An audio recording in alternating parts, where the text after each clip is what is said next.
Ladies and gentlemen, thank you very much for joining us this edition of Leak Project. I'm your host, Rex Bear, and we have Matthew Lacroix with us today. Now, Matt sent out a book just recently. I've got an autographed copy finally after I read the digital download, The Illusion of Us. It's a great book. I really enjoyed it. It's a pretty quick read, and what I like about it is the way it breaks down the different frequencies and how they go into colors, etc. It's like the yin-yang battle. What we're going to get into today is we're going to go deeper than we did before with the Eagle and the Serpent podcast. So we're going to discuss the Archons and the approach and information of the Archons somewhat from a Emerald Tablets point of view. So Matthew's got some great slides he's going to share with us, probably about 45, 50 slides. Really excited to have you on the show here with us, Matthew. How the heck are you? Hey, Rex, it's great to be back on. Thanks so much. Absolutely. Now, before we get started, please give our audience your Facebook page and a way to contact you if they're interested in knowing more about the Illusion of Us and what I like to call the Darkons, not the Archons, the Dark Archons. But where would they find more information if they wanted to get in contact with you? My YouTube page, which you can find at Matthew Lacroix, spelled Lacroix. And like the presentation I'm about to give today, I like to create a lot of smaller content and the same kind of thing with a wide variety of topics, along with consciousness and ancient history and some of these deeper occult things like we're about to go into today. Fantastic. Well, if you would then, let's get started. I know you said you've got a whole bunch of information to share with us, so you can go ahead and share the screen and I'll give you an open platform here. All right, so last time we reviewed the battle of the eagle and the serpent, and there's a lot of things that we need to fill in to truly understand this story of us and the story of kind of how we got here. And so this show, I like to really emphasize the Archons, but to really understand the Archons, we have to first understand Atlantis. So we're going to start there and kind of weave our way to understanding all the way up until our current point now.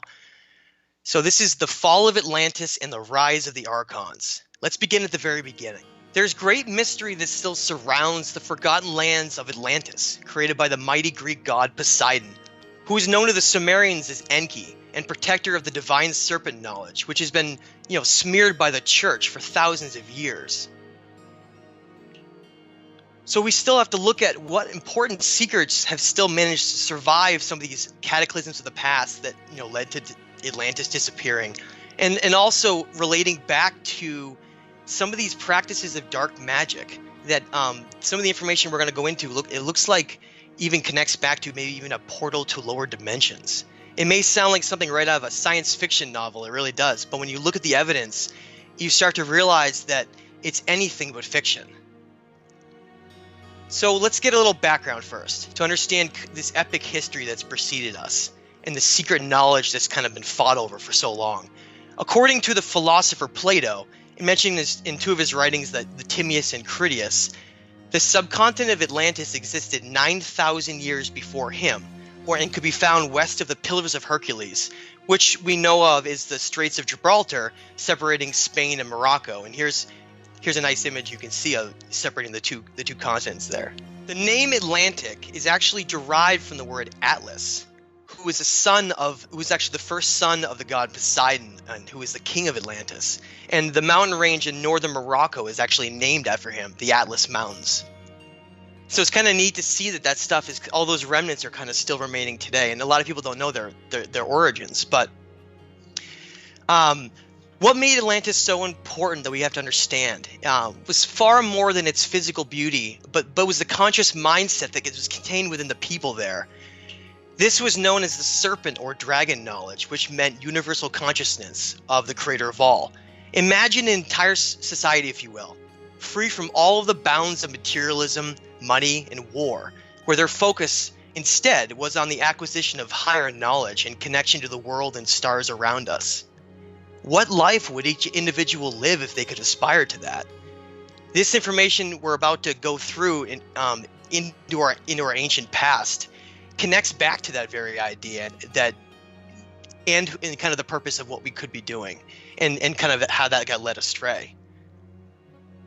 In 1925, there was an important discovery made in, if you look at Teotihuacan in Mexico and the Aztec Empire, you can find some important writings that were found below one of the pyramids of the sun, which were known as the Emerald Tablets.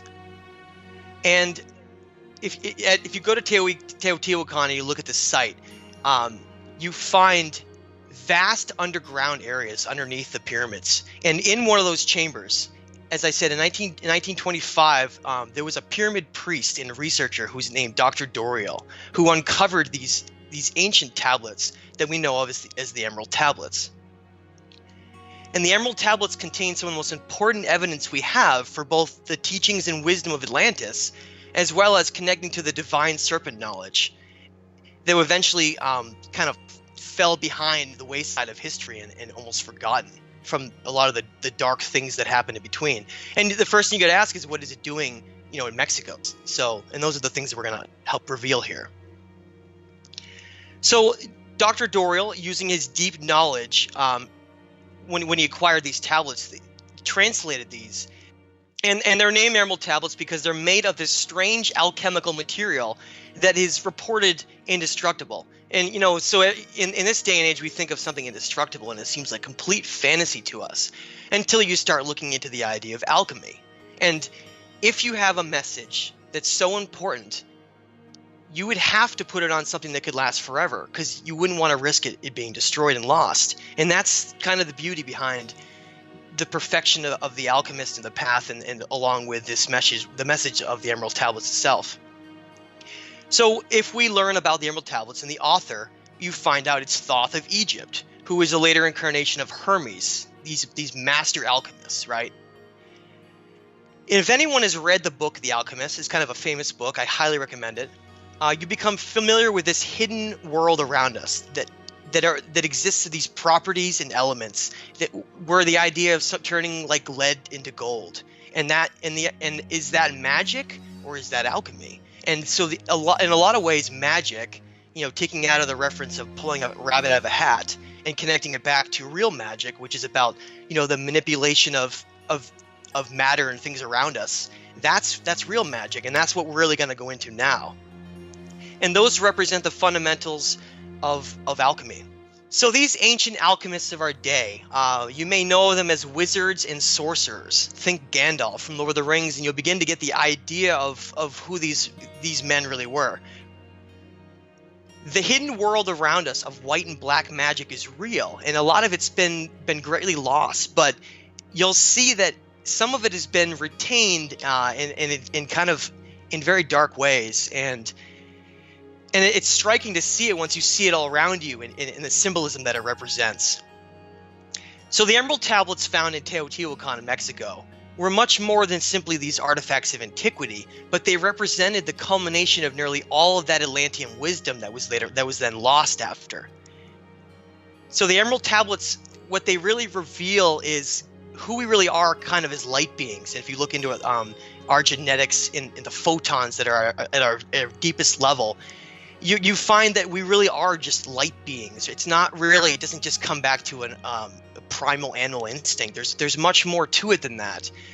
And so these tablets kind of help us with that knowledge to understand that. And they can be truly profound when someone reads them because of the knowledge that's contained there.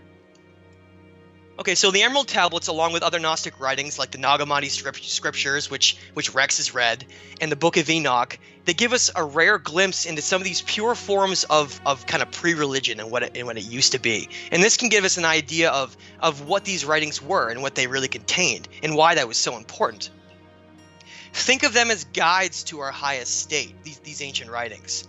They're much more than just these ancient cuneiform tablets to say, okay, what happened during this time period.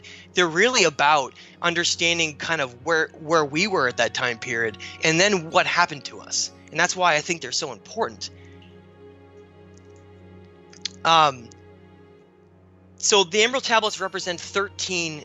There's 13 different tablets with 2 additional supplemental.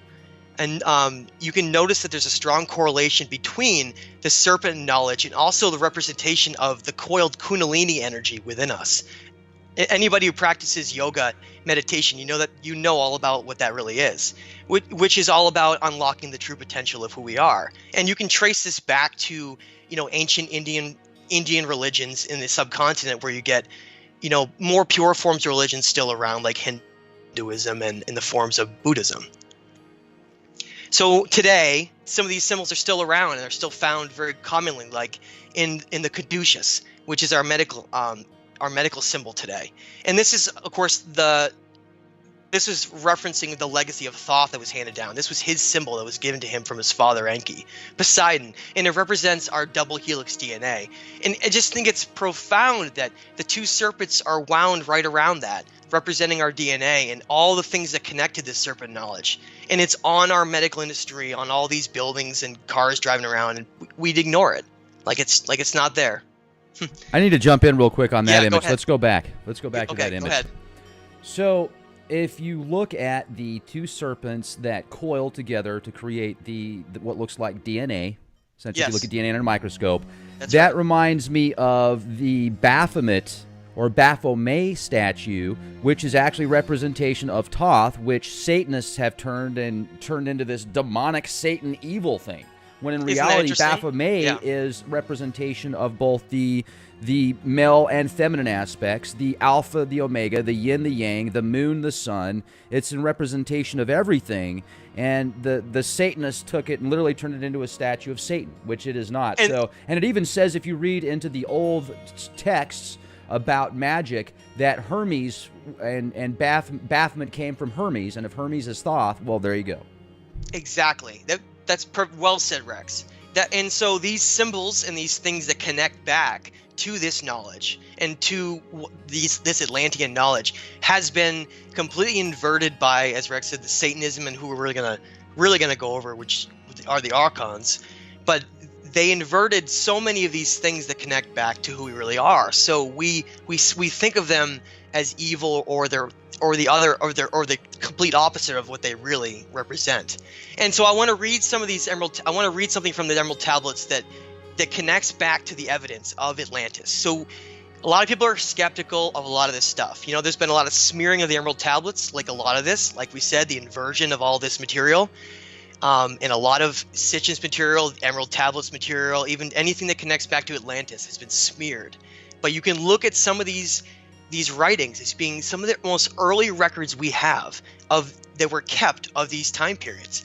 And you think of something that was created with some of the most powerful alchemical material that we know of, that is indestructible. You really think that it's all going to have, some complete fake thing that's written on it and all these things. So I really want people, and I encourage them, don't believe my words. Go in and look at the evidence yourself. Go read these words and see how, and see the evidence that's within them and how they can affect you on how powerful they are.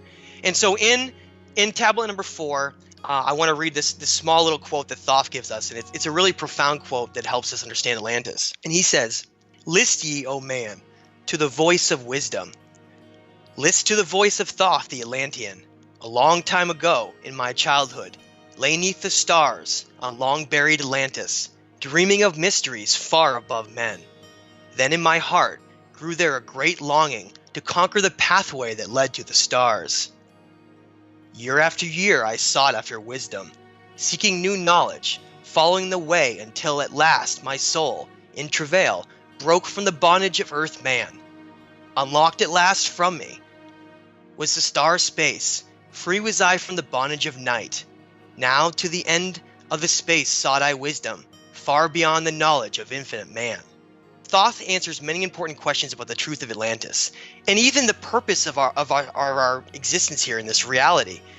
Understanding that our physical body is merely a host for our consciousness provides a necessary means to break through what has been termed the veil of our reality. Just think about what our future and timeline would have been like if this knowledge of the serpent had reigned through the minds of our society now. How would people act to one another if they knew that they were all simply energy housed in this third-dimensional avatar, having this experience of life? So, what happened to Atlantis in this knowledge? Well, according to the records, over great time, jealousy and greed built up by some of the brothers of the eagle, those loyal to Zeus, known as Enlil, who did not have the same interest in this higher knowledge being given to mankind. Zeus Enlil used to call early mankind the beasts. It gives you an idea. So you can imagine how the gods would feel like that, with that kind of mentality, if they found out that our genetics secretly would aspire us to reach their level or even higher. And so that really gives a part of why a lot of those things have happened, and some of the greed that's gone into our history. So they always deemed it unacceptable that we were gonna, reach the state of godlyhood. So all this manipulation has simply been to keep us so we never can reach that state.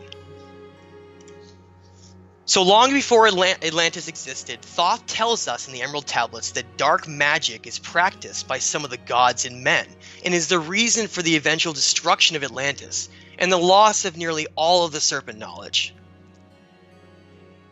So that was the real purpose behind the creation of all these Native American cultures of the Americas, because once Atlantis was destroyed, this knowledge had to be spread out. From these ancient people, from the Pueblan and Aztec to the Maya, Olmec, Tolmec, and all the way to the Incas, South America, these civilizations followed this knowledge of the serpent that came from Atlantis.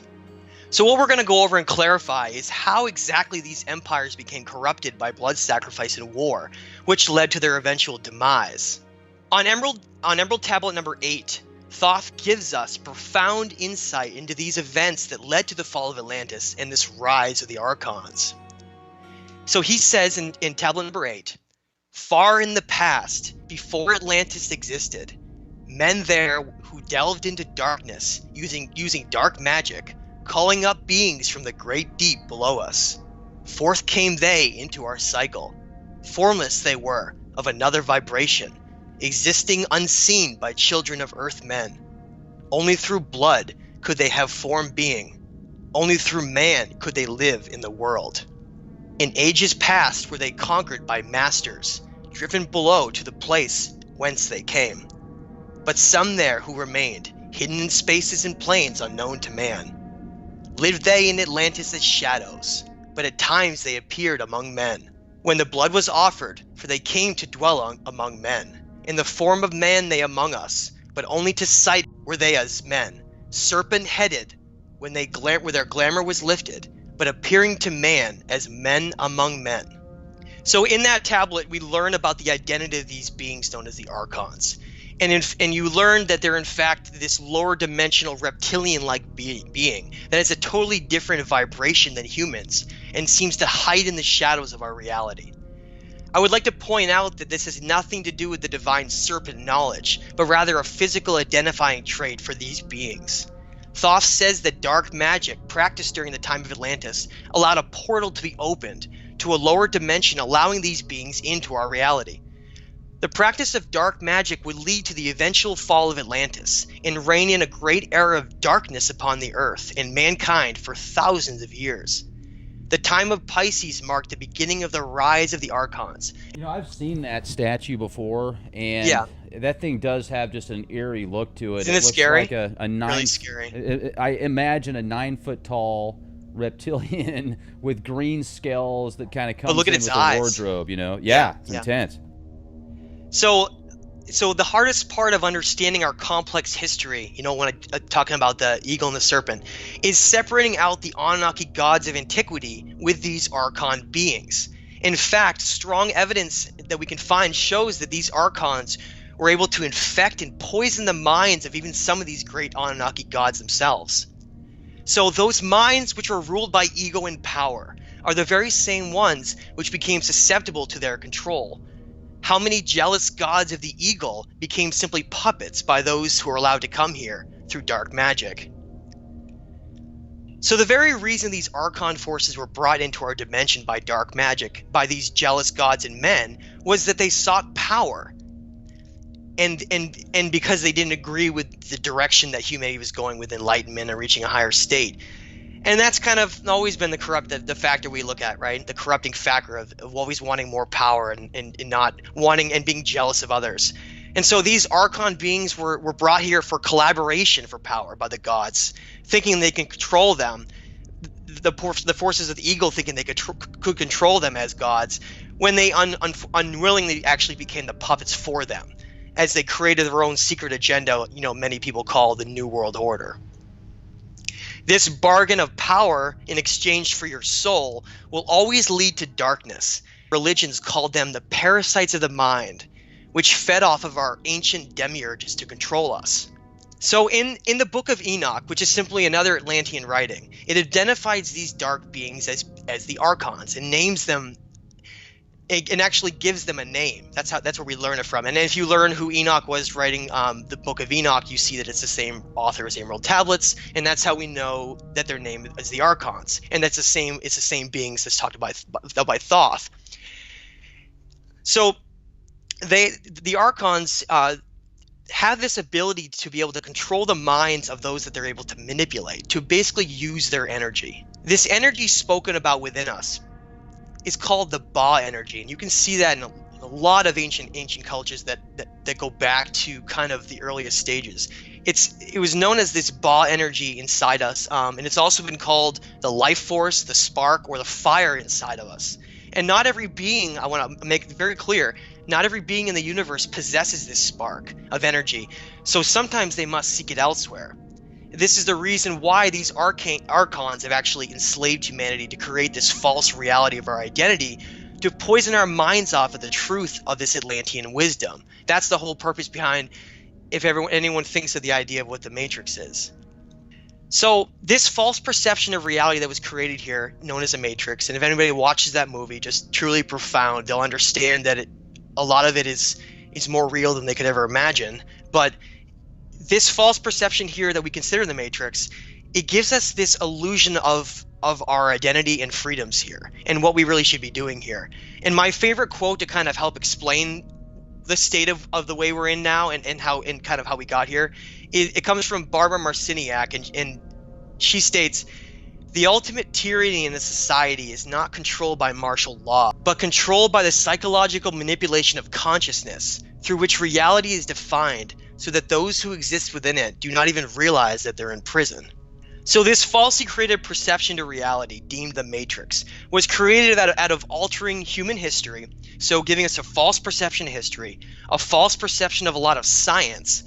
Think of the Darwinian theory of simple evolution and all these things, competition from ants, survival of the fittest, and kind of rewritten a religion. That's how we got to this point of where we are now. And the whole purpose of it is to control our every action and to manipulate us to basically spend our time slaving for money and basically allowing our energy to be used. And also the most brilliant idea behind that is, since our energy is all being used for all these other tasks, the truth is completely concealed because, number one, it's hidden, and also people are far too distracted to even be able to look into it. And that's how it just continues on the status of the way it does today. So that's the reason why in my book I call it The Illusion of Us, because our reality has been manipulated to exist in almost a game-like show version of the truth to keep us completely ignorant and conformed with one another. The Archons can seem invisible to us because they can simply exist in another dimension that we can't. Our perceptions are greatly limited in this reality to our five senses and this third dimension. Recall that Thoth states that the Archons came from a lower dimension and carry a different vibration than us, allowing them to remain invisible, hence the term hiding in the shadows. So if you ever heard that term hiding in the shadows, it simply means something we can't perceive. However, despite these limitations by us, we can still track the actions of these Archons and their manipulation of our history by identifying any group or culture that has practiced blood sacrifice. And this may come in different forms than some people expect. This is the telltale mark, though, that's been left behind by any beings that have become controlled by them. So blood sacrifice can be used as a means to summon dark forces or even corrupt the minds of civilizations. When Atlantis was destroyed, Thoth traveled first to Egypt and then the Americas, where he created advanced cultures and empires that followed this Atlantean serpent wisdom, which all connected back to the sacred pyramid design in the stars. That's the reason that all these cultures worship the serpent and the knowledge of the heavens. These great civilizations were created by Thoth, such as the Aztec, Maya, and Inca, which were following this celestial worship of the sun, moon, and stars. So then, this is kind of where we left off on the last show. So what exactly happened then to these advanced cultures that were so connected to the cosmos and the kind of the world around them, that led them to then practice blood sacrifice and eventually collapse and go through these great dark periods? So in many of these Aztec and Mayan codices, the gods represented by Quetzalcoatl and Kukulkan, which are both incarnations of Thoth, they clearly state they're both firmly against blood sacrifice and war, and you can read that in many places. So that the great god that taught all these things, that taught the knowledge of the stars and around the world around us, they're against blood sacrifice and war. But that's the most common misperception that's going around. It was that was the same god that then corrupted them through the same principles, and it's not. And you can see that in a lot of the writings. So then who did, right? What happened to them? Well, in the Borgia Codex, which was acquired by the Vatican, I might add, after the conquest of Mexico, it describes the origins of the Aztec people, and it talks about these 4 divine brothers, represented as the 4 elements of earth. When researching this legend, you begin to realize that these 4 brothers were actually simply Anunnaki gods. And what that tells us is that the civilizations of the Americas were being influenced by both sides of these rival Anunnaki families for control. So it can be clearly seen that during the many incarnations of Thoth, who created these civilizations based on this Atlantean serpent knowledge, that he traveled from the north down to the south. And if you look at the age of these civilizations, it follows that exact model. And it's not simply based on oversea land migration routes in the Bering Sea. There's a lot more to history, came from many different routes. And that's kind of what you find if you look into it. So what exactly happened, right? These cultures and empires that were created by Thoth, they waited extensive periods of time, and the Thoth and these gods never returned, and they became desperate. So during this desperation, jealous beings from the Brotherhood of the Eagle, along with these powerful archonic forces who were against the other side of the family, this rivalry that was going on, they infiltrated the minds of many of the rulers and the people, and they turned them into a warring culture, and they convinced them that blood sacrifice would bring their gods back. So this desperation that's going on, you're told that plagues can be cured and droughts can be erased, and gods will come back and bring prosperity if you sacrifice people. And so they think why did such anarchy go on? Well, the clever idea was the more you sacrifice, the more it'll make the gods happy. That was the brilliant idea that corrupted them. So they corrupted them with blood sacrifice, and that's what led the cultures to go down this dark road of almost hating their rulers. The Aztec ruler of Moctezuma II was responsible for sacrificing and ripping the hearts out of thousands of people, some on a daily basis. If you research Moctezuma II, you'll learn that, like Hitler, he too is being spoken to by voices that commanded him to do unspeakable things to his people. By the time Cortez landed in Mexico in the year 1519, the Aztec Empire was already frustrated with their cruel leader from all this blood sacrifice and war that they had led them down, and they mistaken Cortez for being the fair-skinned god Quetzalcoatl they had been waiting for. So here comes Cortez arriving. Our saviors have returned, and that's essentially how all these empires kind of let their guard down to allow this all to happen, which led to their downfall. And this same story is echoed all throughout both South America with Pizarro, with the Inca as well. It can be clearly seen. There you go. So we're going to go back to it again. So it can be clearly seen throughout history that this great struggle has been going on between this Atlantean serpent knowledge of Enki and his son Thoth, and these warring superpowers run by Enlil and kind of the Archons as the great puppet masters. Much of this important knowledge has been lost and destroyed, and of course just these fragments are left from these great empires and these places that kind of tell this story. So by following this evidence, we kind of reveal the real truth behind what happened. And I want to make note, a very important image that I hope it's going to probably offend a few people, but the truth that has to be followed is completely based on evidence only, and you must go where the evidence resides. So by following any culture or religious group throughout history, by following the evidence that has practiced blood sacrifice to the gods, the truth is always revealed to show the dark archonic underbelly that actually controls them now. And anyone who thinks that the Archons are simply a remnant of the past is really truly mistaken.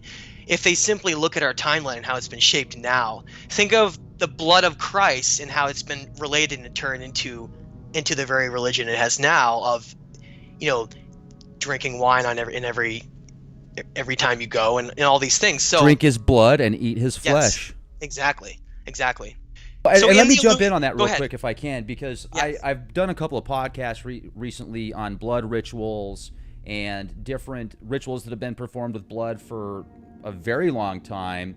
Now, the thing about that at a metaphysical level, if you think about it, blood is life. Without blood Yes. in your body, you are not alive. And there's been people that have said as soon as you die, they can test your weight and you lose 2 ounces, or I don't remember what the exact amount is. A lot of people think that's just kind of charlatan type science, and it might be, I don't know. But the thing that is true is when the blood is out of your body, you are not alive. So that is an energy source. And Yes. I wonder sometimes with these big wars that go on, kind of like Ozzy Osbourne sang about, and he talked about Mr. Crowley in his songs. He talked about wars and mass rituals and generals yes. gathering together like witches at black masses. Exactly.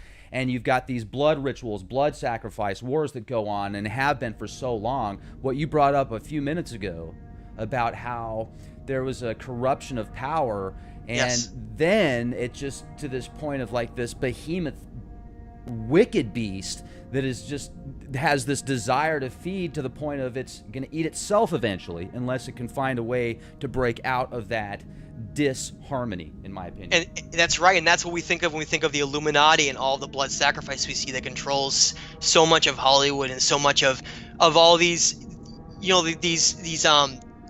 great shows that people watch, and like the Oscars and all these different award ceremonies and all these things. It's kind of amazing, isn't it? And it's, again, today we talk about it, is this still around today? And it is. In my book, The Illusion of Us, I go much deeper into a lot of this knowledge, and especially the things that have happened today with connecting back some of these bloodline families like Bush and some of these other ones.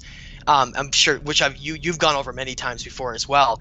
But a lot of these, there's a lot of kind of sinister, dark truth behind some of our past presidents and world leaders who have attended mock blood sacrifice events at places like Bohemian Grove, which is shown right here, which is found in the Redwood Forest of California. And you can go. I really encourage people to go look at images and evidence on Bohemian Grove and Skull and Crossbones Society, where that stuff is right there on a tree. You see skulls and crossbones and these incredibly strange, unusual events that they host at these secret Bohemian meetings, which some presidents have actually made comments on how crazy and ludicrous they were in the past. Nixon actually gave a great quote you can listen to about Bohemian Grove. But what I really want to say about this, though, that really is to get more real about it, is that even if you read my book, you'll learn that even weapons of mass destruction, like the creation of the atomic bomb, can all trace back to these Archons and Bohemian Grove, where secret meetings actually took place here, where I'm sure you've heard of, called the Manhattan Project, where they actually held it at Bohemian Grove, where that was the final moment before the atomic bomb became real and then was dropped on Japan. It was at one of these very satanic, strange rituals. So there's a lot more questions that we really do need to be asking about our history to find the truth. So much of our past history has been coerced by these archonic forces, but great change is on the horizon right now. And just as the Mayans predict, the dark days of Pisces, which have been ruled by these Archons and the Eagle, are finally beginning to collapse right now as this great awakening of Aquarius begins. And that's why so many things have been happening in the last couple of years. Kind of the end of an empire collapsing, throw everything you can at it, and try to do what you can of the minds of the people to coerce them and change it, but we've rejected it largely and with great help. And so thankfully things like World War III have not happened, and we're still continuing, and things are getting better and better every day. I think you can see that if you look around you. Because they're no longer able to manipulate our actions as the duality of our reality has shifted. That's why all of a sudden we're now kind of on the lights, the positive side of this. And so with that negative polarity that has ruled this planet for thousands of years by these Archons and Eagle and all of these kind of jealous ruling gods has now reversed as we're coming into Aquarius. As we head towards kind of our infinite future in the center of our galaxy. That's what all the ancient cultures talked about. This central point of our galaxy where the energy centers are much higher and conscious levels can just reach their highest state. And that's where kind of beings reach in a certain evolutionary point and they can their highest state. So, and here we are right now. And so I see us as being as making it through that great dark period, and we're just leading out of that right now. The important thing to remember is that the dark days of the past have nothing to do with the future, because remember, now is all that matters. So even though these dark things have happened in the past and you can research them and find the truth, don't let them control you. You just simply move on with your own future. Please find much more about this with The Illusion of Us, which you can find on Amazon, and my YouTube page at Matthew Lacroix, where I go much more into a lot of these movies, and I create a lot of cool content. So please check that out. And I also want to just give a shout out to Gerald Clark, who's been a great inspiration and teacher for me, and his website is at geraldclark77.com. And thank you very much, Rex, for having me on and to allow all of this material to come out.